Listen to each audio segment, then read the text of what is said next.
This is your news source evening bulletin for today, Wednesday, the 22nd day of May in the year 2024.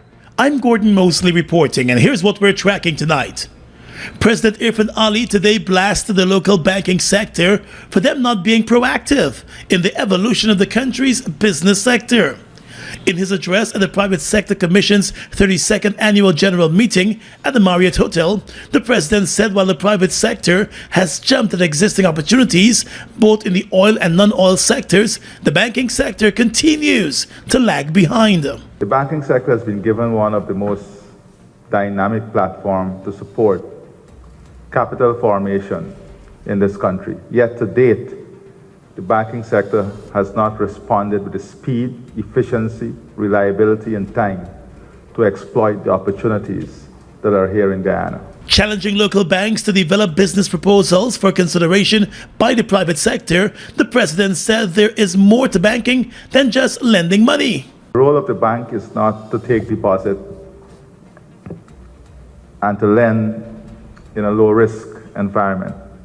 The role of the bank is also to seek opportunity, to understand where the economy is going, to create an ecosystem to support where the economy is going, and to build upon what is happening in the country.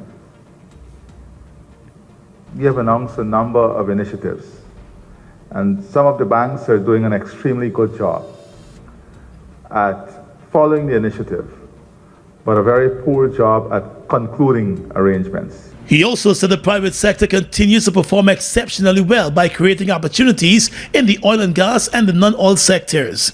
However, the speed at which the banking sector is performing is well below expectation, the president said, and that poses a major challenge for the private sector. I believe also that our local private sector has grown tremendously in the type of service they can offer to the oil and gas sector and many other sectors. And we have to review the scope and scale through which the local private sector is allowed to operate, especially in services for the oil and gas sector. I believe that in many areas, we are training very competent Guyanese in the area of oil and gas management, environmental management, sustainable management, oil and gas engineering. And we have to ensure that those skills, when they come together, whether in consultancy or services, are fully deployed. The chairman of the Private Sector Commission, Kamal Singh, said last year was a landmark year for the country, with unprecedented growth across all sectors. Applauding the efforts of the government, Singh said the administration has been instrumental in creating an environment conducive to business growth and to meeting increasing demands due to the rapid development. Sector throughout Guyana has an opportunity to be that engine of growth, and we are having the support from government to be that engine of growth. When you look across the entire country in every single community, we can see that every single community there is development taking place, and those developments spin off to become economic opportunity for businesses. The narrative that we have seen from time to time that Guyana have a lot of people below poverty line, in our view from the private sector, doesn't make sense. Because no Guyanese at this moment should be out of a job. And no Guyanese at this point in time works for less than maybe $20 per day. He also said throughout the year the Private Sector Commission participated in a number of trade missions, including the largest one to the Dominican Republic, with some 90 delegates. He said the missions have opened up numerous business opportunities through international partnerships. The banking sector locally has faced some criticism from business owners for not supporting some of their hefty borrowing and investment plans that have not passed the bank's own scrutiny. More news coming up in just a moment.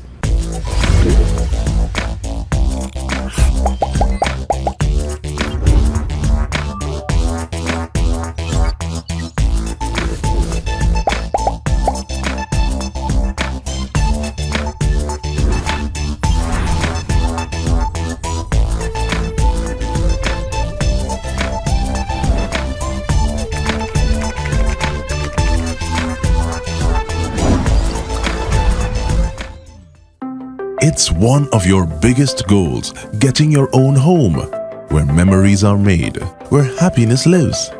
You may feel that home ownership or renovation is beyond your reach, But we at Republic want you to know that there's always a way. Ask us about our suite of mortgages. Let's help make your housing wishes come true. Or advise on how the equity in your existing home can finance other dreams and goals. Call or go online to learn more.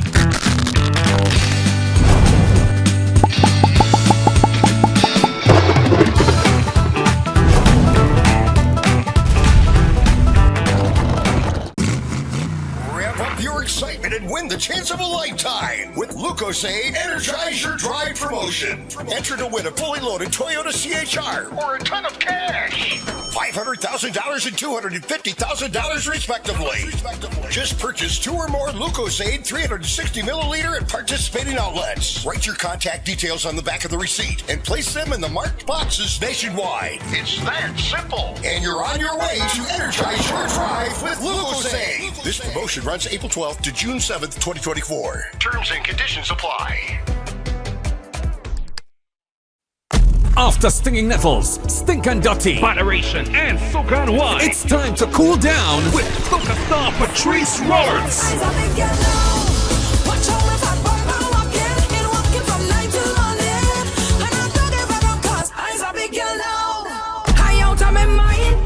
Looseness in my waist, not to answer my shame.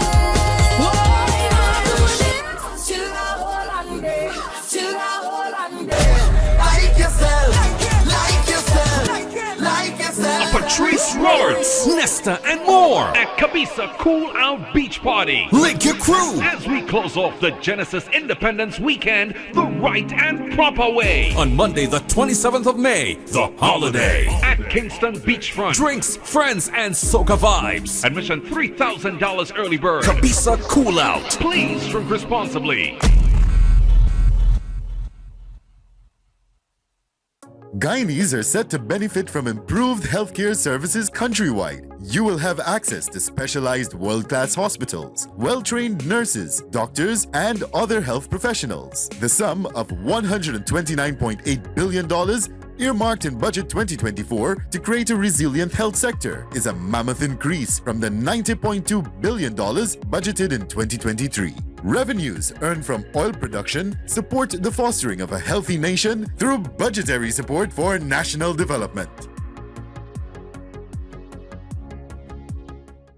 Pockets of teachers returned to the streets today here in Georgetown and other parts of the country, expressing their anger over the government's failure to compromise on a wage package for them, which was submitted 4 years ago. Outside the Ministry of Education's Brigham office, First Vice President of the Guyana Teachers Union, Mariska Williams, told News Source that teachers are angry with the government's continued position. I think at this point most teachers are angry because even though we are out here because of our multi-year agreement, and mostly we can say all in all our financial aspect of the agreement coming from the membership, they're angry about the disrespect which is meted out to teachers. You know, it's all about the disrespect and they're very angry. Lots of teachers are out here. I think you can probably ask them and have a better understanding, but what I can say from my standpoint as an individual, I am very, very disappointed in the administration. Talks between the Ministry of Education and the Teachers Union came to a halt earlier this week, with both sides accusing each other of being unreasonable with their demands. The Education Ministry is demanding an end to the ongoing strike action. But the union has made it clear that it will not heed to the demands of the government until the administration agrees to the time frame for the proposed multi-year agreement and an interim across-the-board payment of 20% to all teachers. Williams said although the union has signaled its willingness to compromise on the time frame for the proposed multi-year agreement, the government has not budged from any of its positions. we're appealing to the administrators to meet us halfway. We have been compromising in so many ways when we meet to consult with them, and it's always the GTU who will be compromising, coming up with different scenarios or situations to say meet us halfway. Protesting teacher Anissa Wilfred Saunders said as an educator, it peeves her to have to protest for a decent salary. She said while she loves her students, it is difficult many times to make ends meet, putting a strain on her mental health. She said the situation is no different for other teachers across the country.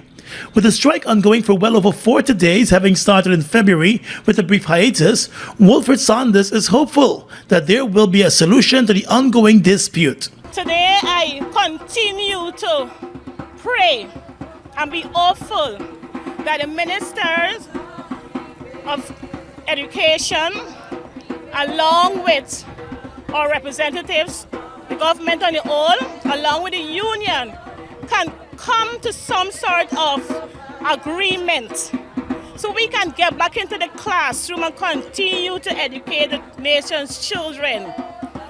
It's too long we have been asking for an increase. It's too long we have been asking for some amount of respect. Many times we have teachers that go beyond the call of duty. They sacrifice their livelihood, they sacrifice their time, their me time. They sacrifice the time that they spend with their families just to ensure that we have a proper education system in Guyana. But then at the end of the day, when we collect our salary, it's so meager. In New Amsterdam, teachers were joined by their representatives along with General Secretary of the Guyana Trades Union Congress, Lincoln Lewis, and other trade unionists, including veteran trade unionist Norris Witter. Both Lewis and Witter urged the teachers to remain resolute. I want to commend you for staying resolute so far. Yes, Robert. I want to implore you to continue to be resolute. I want to suggest to you that you continue to organize and to mobilize. You have to continue organizing. You have to continue to ensure that your cause is made public. Everybody knows what it is you're up against. Because already we have seen a campaign, a disinformation campaign. A campaign that is intended to give a false narrative for the reason why you're out here, right? And we must debunk those kind of campaigns. We are dealing, let me tell you, you are not dealing with angels. Witter said the struggle must be taken to its logical conclusion. A High Court judge has ruled that the industrial action taken by the teachers is illegal. The judge found that there was no real attempt by the government to engage the teachers' union in collective bargaining, despite the best efforts of the union.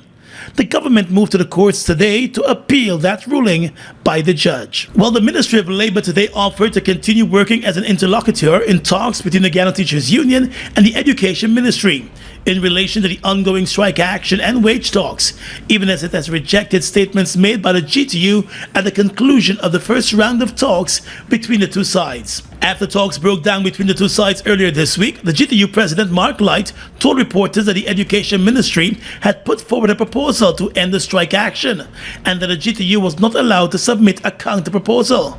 But in a press statement this afternoon, the Ministry of Labour said that it is not true that the GTU was not asked to put forward its position. The Labour Ministry said since talks commenced 2 Mondays ago, the GTU was provided with multiple opportunities to present its terms and conditions for resumption of duties. According to the Labour Ministry, from the first day and at all times, the process allowed for opportunities for both the GTU and the Education Ministry to present their positions, adding that the GTU had several opportunities to present its position or additional terms and conditions. The Labour Ministry said the timing when the GTU chose to present its document with already agreed upon terms and new terms was entirely its decision and not due to a lack of opportunity or invitation to do so.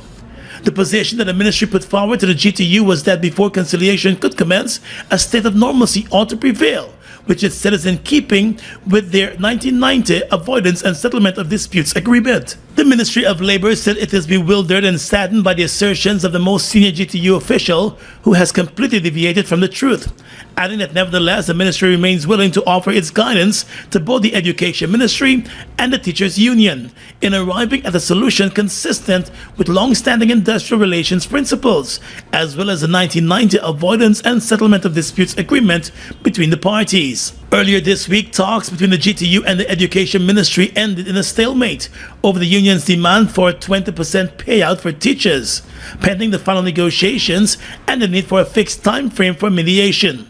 No date has been fixed for the two sides to meet again.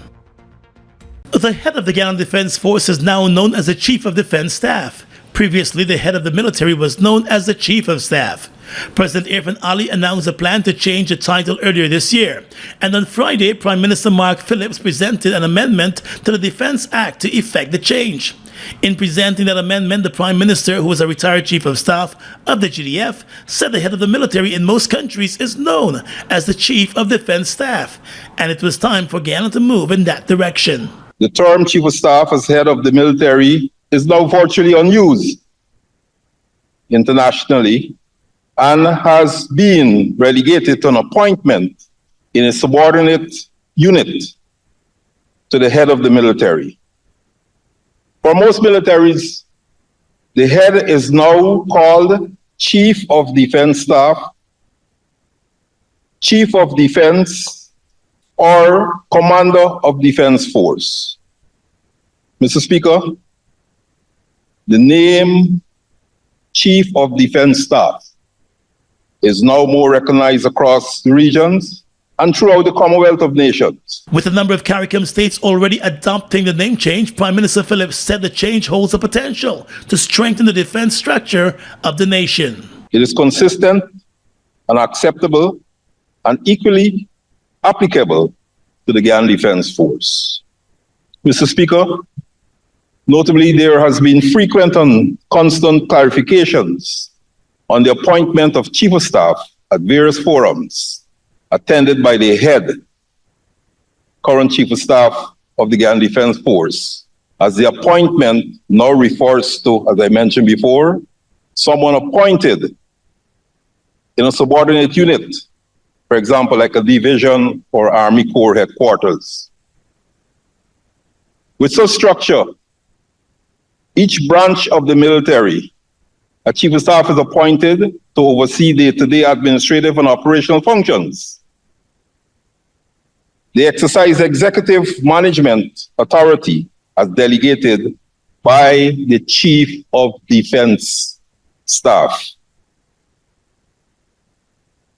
With such observation, and in an attempt to align our military with what currently obtains, the decision to make our head of the military the Chief of Defense Staff is recommended. The Prime Minister also explained that all duties outlined for the Chief of Defense Staff remains the same and intact in keeping with the Defense Act. The amendment was passed in the National Assembly with the support of the opposition. Ramp up your excitement and win the chance of a lifetime with Lucos Energize Your Drive promotion. Enter to win a fully loaded Toyota CHR or a ton of cash. $500,000 and $250,000 respectively. Just purchase 2 or more Lucosade 360 milliliter at participating outlets. Write your contact details on the back of the receipt and place them in the marked boxes nationwide. It's that simple. And you're on your way to energize your drive with Lucosade. This promotion runs April 12th to June 7th, 2024. Terms and conditions apply. Mobil 1 is more than oil. It's many oils. It transforms at the molecular level. When cold, it's thicker than honey. When hot, it's thinner than water. Mobil 1 adapts and readapts to last longer. 16,000 kilometers between oil changes. That's your engine evolved. Sol Guyana is the authorized distributor of Mobil lubricants.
Meteor last year. It was so nice.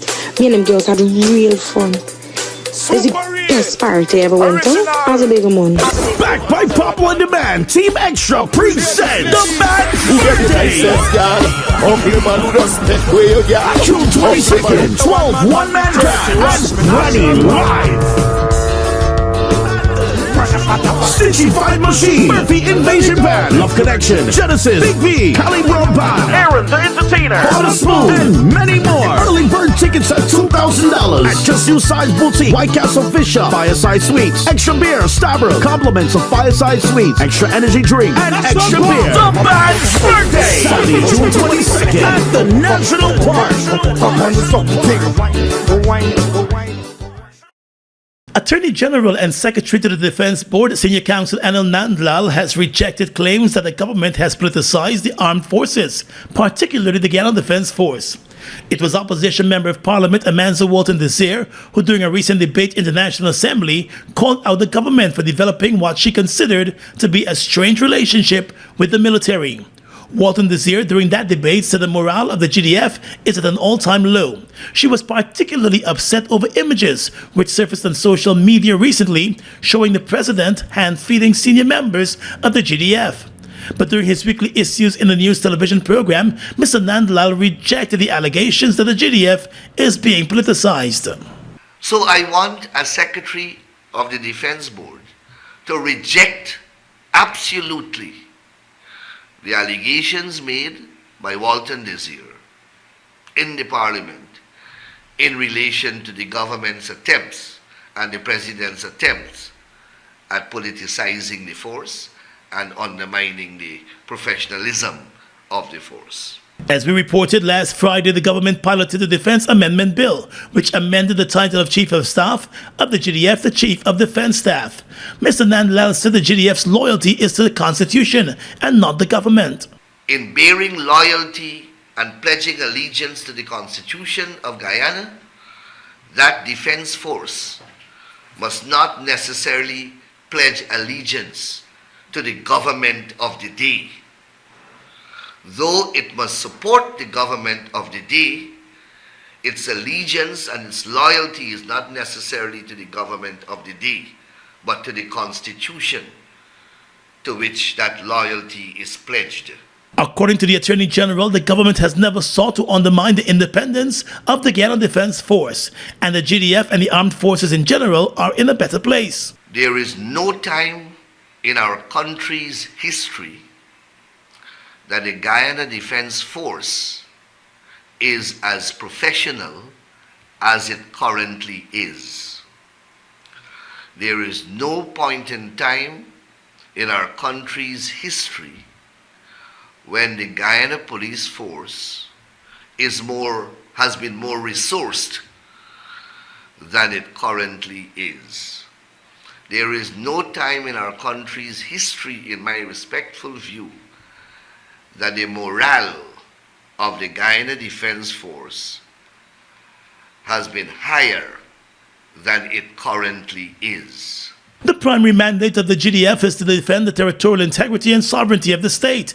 There have been some concerns about the chumminess between senior government officials and some senior officers of the Guyana Defense Force. The president has often spoken of some senior officers being loyal to him. Inspectors of the Guyana National Bureau of Standards Legal Metrology Department are currently conducting surveillance exercises at shops and markets countrywide to ensure that those measuring instruments used in the retail trade were verified. In a statement today, the GNBS said that more than 160 unapproved and unverified instruments have so far been seized and removed, with the majority of those devices seized being those blue domestic dial scales. The GNBS said beginning this month, impromptu surveillance visits were conducted by inspectors to markets in the city and its environs, including those at Stabroek, Border, Kitty, Rhymeville, Plaisance, and Monterey-Pool. It said while visits to the markets and shops in the other regions began in April, immediately after the verification period. To date, a total of 405 shops and more than 1,200 stalls have been visited countrywide. The agency continues to warn vendors and shopkeepers against the widespread use of the blue dial scales, explaining that those types of scales are not designed for commercial trade, as their internal parts cannot withstand the rigors of frequent use. As a result, the GNBS said those domestic scales easily become inaccurate, robbing consumers and even users themselves. Alternatively, the GNBS recommends that vendors and shopkeepers use verified electronic scales, equal arm red scales, and platform scales to weigh goods offered for sale. The GNBS said its inspectors will continue surveillance exercises at shops and marketplaces across the country to remove all unapproved and unverified measuring instruments from retail trade to protect consumers. 3 persons, including 2 Venezuelan nationals, are facing drug trafficking charges after they were nabbed on Sunday by the Customs Anti-Narcotics Unit with just over 7 pounds of cocaine in their possession. A statement from CANU indicated that its ranks were conducting an operation in the Cummings Lodge area on the east coast of the Marara when they intercepted 3 persons, 2 Venezuelans and the Guyanese, with a backpack in their possession. CANU said a search of that backpack revealed 3 large brick-like parcels, and further investigations of the contents of the parcels revealed the cocaine bricks. CANU said it arrested 53-year-old Guyanese Gavin Adams and Venezuelan nationals 35-year-old Jose Gregorio Gomez and 22-year-old Kevin Jesus.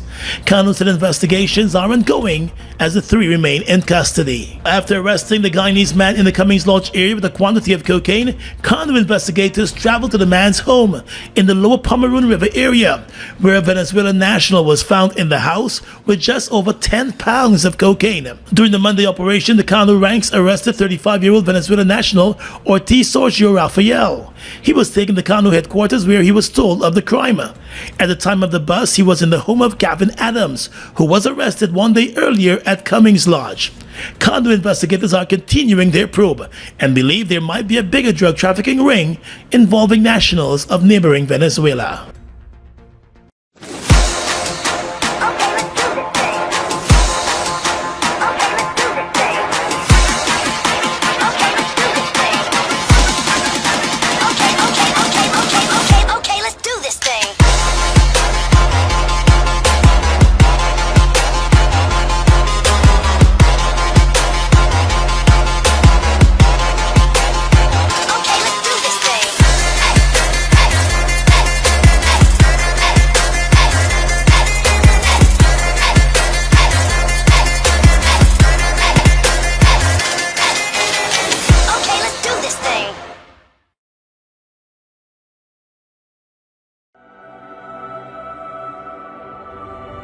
Look at the breathtaking beauty of the Essequibo, from its pristine rivers to its abundant resources.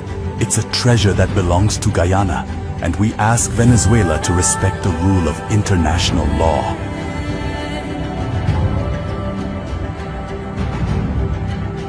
Our commitment to this land is not just about ownership. It's about preserving its beauty and resources for our people and future generations. The controversy between Guyana and Venezuela was settled internationally as full, perfect, and final in 1899. Essequibo belongs to Guyana.